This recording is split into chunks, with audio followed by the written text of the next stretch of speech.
Olá, meu nome é Rômulo e no vídeo de hoje vamos fazer um resumo comentado do livro O Monge e o Executivo, um clássico de James Hunter. E antes do vídeo começar, eu gostaria de dizer que esse resumo se trata de uma interpretação pessoal minha sobre o conteúdo do livro. E eu gostaria de estar dividindo esse vídeo em duas partes, onde na primeira parte estarei fazendo um breve resumo da história do livro e na segunda parte eu estarei sintetizando ou destrinchando os ensinamentos que eu considero que o livro tem por objetivo nos passar.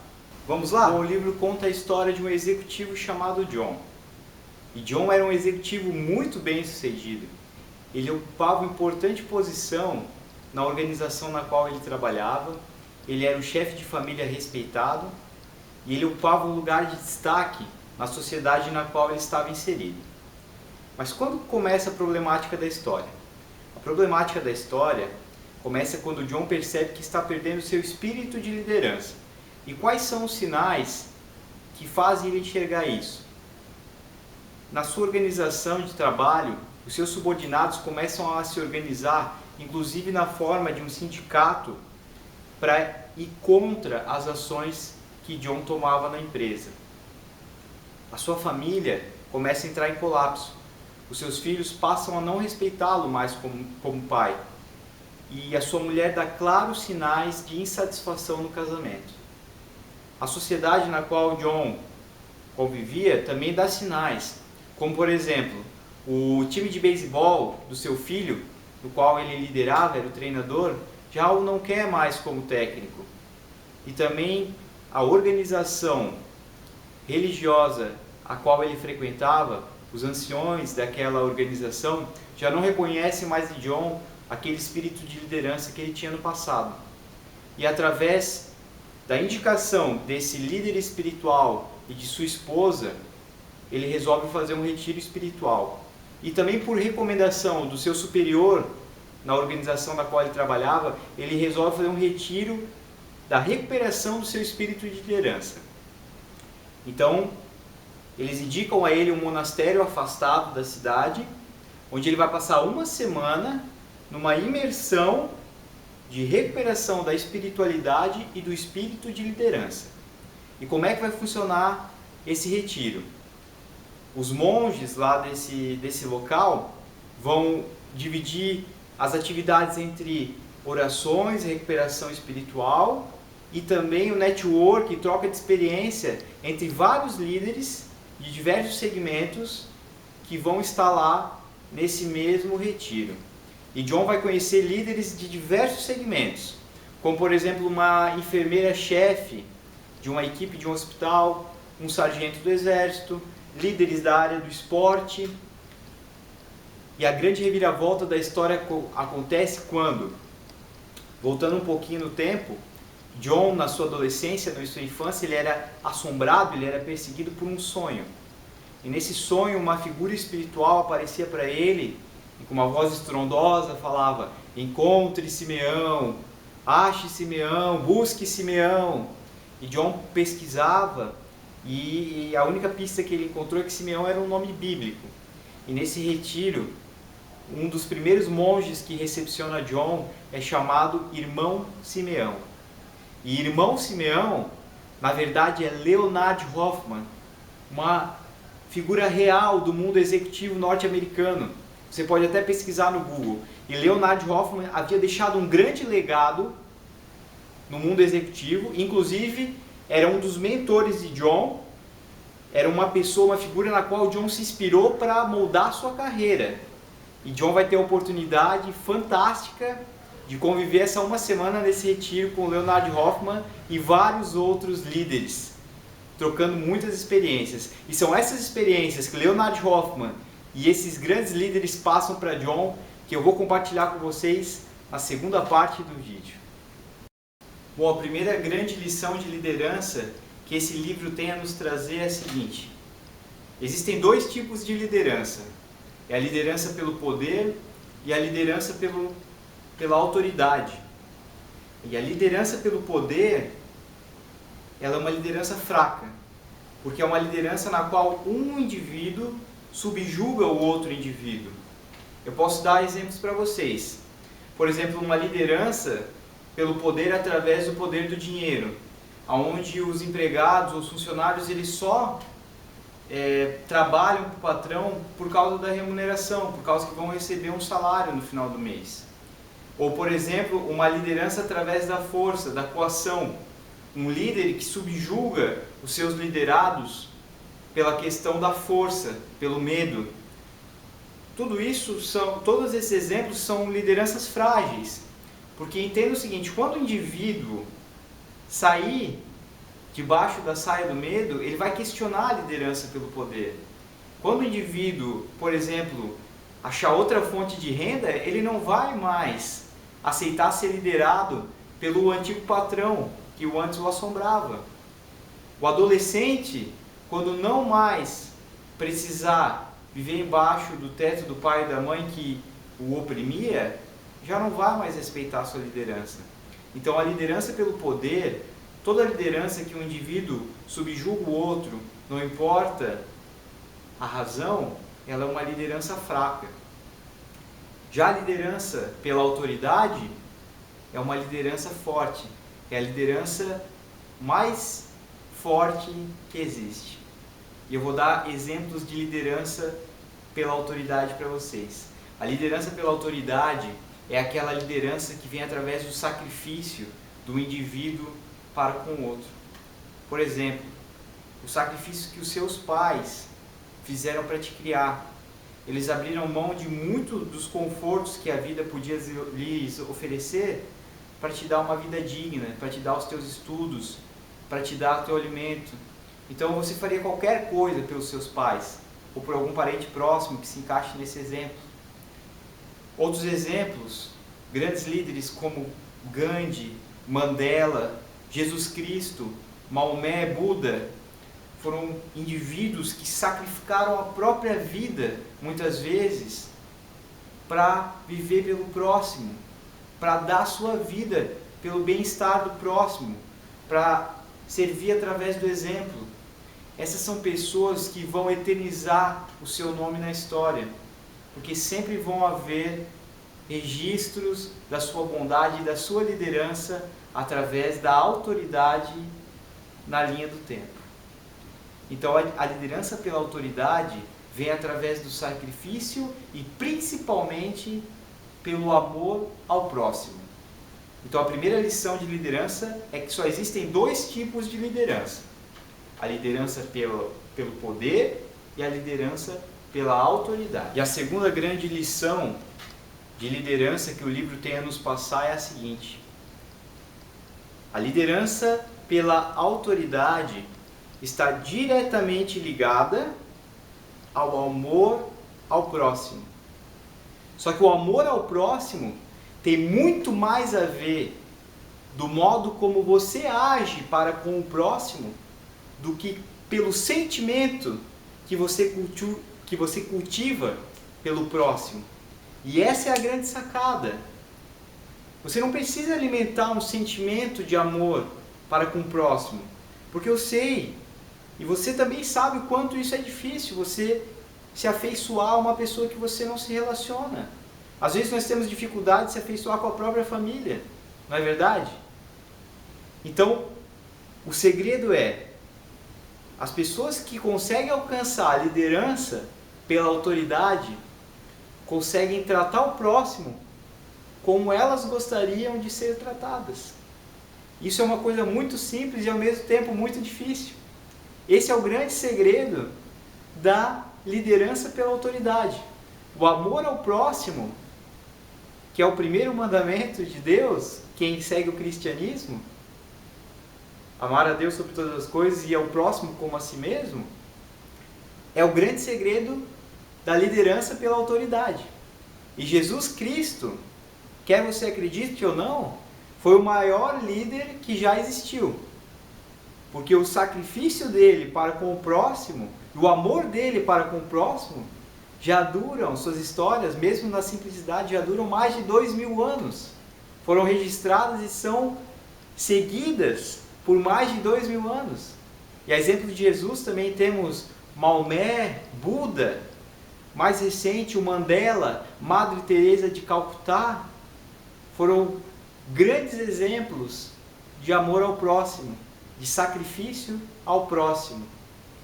E é por isso, por essa autoridade que eles conquistaram, que são grandes líderes que foram seguidos através da terceira grande lição que o livro nos passa é a seguinte: para você conseguir alcançar a liderança através da autoridade, através do amor ao próximo, você precisa aprender a fazer o bem ao próximo sem esperar nada em troca. E essa é a terceira grande sacada. Porque os grandes mestres, os grandes líderes da humanidade, todos eles nos ensinaram que o grande prazer de liderar está em servir ao próximo sem esperar nada em troca. E isso automaticamente vai se reverter positivamente para você. Muitas vezes a gente sai de casa com a mente tumultuada, carrancudo, frustrado, talvez com as coisas que não estão evoluindo da maneira como a gente queria. E a gente acaba sendo rude com as outras pessoas. Isso acaba nos fazendo um mal muito grande. Buda mesmo disse que você desejar o mal ao próximo é a mesma coisa que você pegar uma pedra quente na larva de um vulcão e atirar no próximo. Quem é que vai se queimar primeiro? Então, o grande segredo é fazer o bem ao próximo, desejar bom dia às pessoas, mesmo que elas não nos desejem um bom dia de volta, realizar boas ações sem esperar nada em troca, sem esperar que o outro retribua. Quando a gente conseguir atingir esse estágio de liderança, nós realmente estaremos em um outro patamar e, degrau a degrau, estaremos conquistando a autoridade ao longo do tempo. Eu faço um desafio a você. Retorne agora em sua memória e lembre de autoridades em sua vida. Pode ser um parente que já se foi, quem sabe uma avó, um avô, um professor da época da escola que exerceu autoridade sobre você, te conquistou através do exemplo. Pode ser um líder no esporte, pode ser um amigo querido que agora está distante. Todos nós já tivemos exemplos de autoridade em nossas vidas. Agora raciocine como essas pessoas marcaram a sua vida e pense que a partir de amanhã você pode fazer o mesmo na vida de outras pessoas. Essa é a terceira grande sacada. Bom, e o livro ele vai nos dando uma série de dicas e uma série de outras sacadas. A primeira delas é a seguinte: a intenção menos a ação é igual a nada. Ou seja, por mais que você esteja cheio de boas intenções e você não estiver agindo, você não vai estar produzindo nada. Não é verdade? E as intenções somadas às ações, você vai gerar uma vontade. E o que isso quer dizer? Não espere a partir de amanhã você chegar no trabalho, começar a tratar todo mundo bem, começar a sorrir para as pessoas, parar na faixa para que as pessoas possam atravessar, ser gentil no trânsito. Não espere que as pessoas vão te reconhecer por isso. Não, isso é uma construção. É tijolinho por tijolinho. A sua autoridade, ela é construída tijolinho por tijolinho. Os grandes líderes, eles começaram com pequenos exemplos, com poucas pessoas. Eu não preciso nem citar os exemplos para vocês, não é verdade? A história nos lembra que os grandes líderes, eles começaram em pequenos grupos e atingiram as grandes massas. Então a sua autoridade, mesmo que em menor escala do que esses líderes, ela vai ser construída no dia a dia, pouco a pouco. A outra sacada que o livro nos passa é: crie o hábito de perdoar. Crie o hábito de perdoar. Seja livre de ressentimentos. Seja livre de ressentimento. Se guardar ressentimento do próximo, um filósofo disse que é a mesma coisa que você tomar veneno e esperar que a outra pessoa morra. Não faz sentido nenhum. Por mais que a pessoa tenha te feito mal e por mais que seja difícil conviver com essa outra pessoa, crie o hábito de perdoar. Isso vai fazer muito melhor para você mesmo do que para outra pessoa. Se você não conseguir, se for alguma coisa muito grave, eu recomendo então que se afaste dessa outra pessoa, mas não guarde o sentimento. Guardar o sentimento de ressentimento é a pior coisa que você pode cultivar dentro de você. E esse livro nos dá algumas dicas de como começar. A primeira dica é: seja humilde. O que é ser humilde? Em primeiro lugar, a arrogância é uma das coisas que mais afasta a pessoa de você. Ser humilde é ser autêntico, dizer a verdade ao próximo, só que sem o tom de arrogância, sem usar de prepotência. Falar a verdade ao próximo sem querer ser melhor ou maior do que o próximo. Eu gosto de um filósofo que diz o seguinte: nunca use os outros como referência para você. Sempre use você mesmo, porque você é um ser único. Todos nós somos um ser único. Não existe alguém melhor ou pior. Você sempre tem que ser melhor ou pior do que você mesmo. Então nunca procure ser melhor do que os outros. Sempre queira ser melhor do que você mesmo. Aí você vai estar no caminho certo. A segunda dica, para começar, que o livro dá é: use de respeito. E essa dica eu já dei lá no começo do resumo.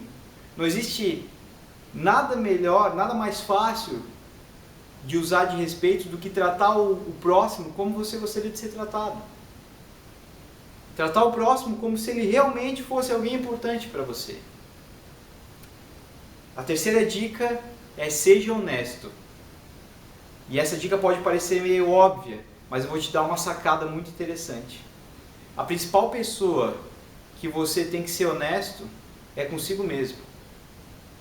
Não pratique autossabotagem. Não se engane. Quando você se engana nas pequenas coisas, você também vai enganar as outras pessoas e você também vai se enganar nas grandes coisas. Quando você está num regime e assalta a geladeira, você não está enganando ninguém, você está enganando a você mesmo. Quando você está numa rotina de estudos ou numa rotina de treino na academia, por exemplo, e você faz uma série com peso a menos ou com contagem a menos, você está enganando você mesmo. Você não está enganando o professor. Você não está enganando o seu professor ou porque você vai tirar uma nota melhor ou pior na prova. Você está enganando você mesmo. Você não está adquirindo conhecimento. Então, no que diz respeito a ser honesto, pratique honestidade com a pessoa mais importante na sua vida, que é você mesmo. Bom, pessoal, e as 3 últimas dicas de como começar que o livro nos passa são as seguintes. Atenha-se ao seu compromisso. Quando você cria um compromisso consigo mesmo, e isso vai muito de encontro à questão da honestidade que eu tinha falado antes, quando você cria um compromisso, significa que você abriu mão de todas as outras opções. Você se comprometeu inabalavelmente com o seu objetivo. E é assim que as pessoas de sucesso agem. Quando elas fazem uma escolha, ou seja, escolher é abrir mão de todas as outras opções, e elas se comprometem, significa que elas vão se empenhar de maneira integral ao seu objetivo. Inabalavelmente se empenhar em alcançar os seus objetivos. Sem desculpas, sem talvez, sem porém. É o caminho do campeão. É assim que os campeões agem. A penúltima dica que o livro dá é: crie o hábito de elogiar. Aprenda a elogiar as pessoas. As pessoas procuram reconhecimento.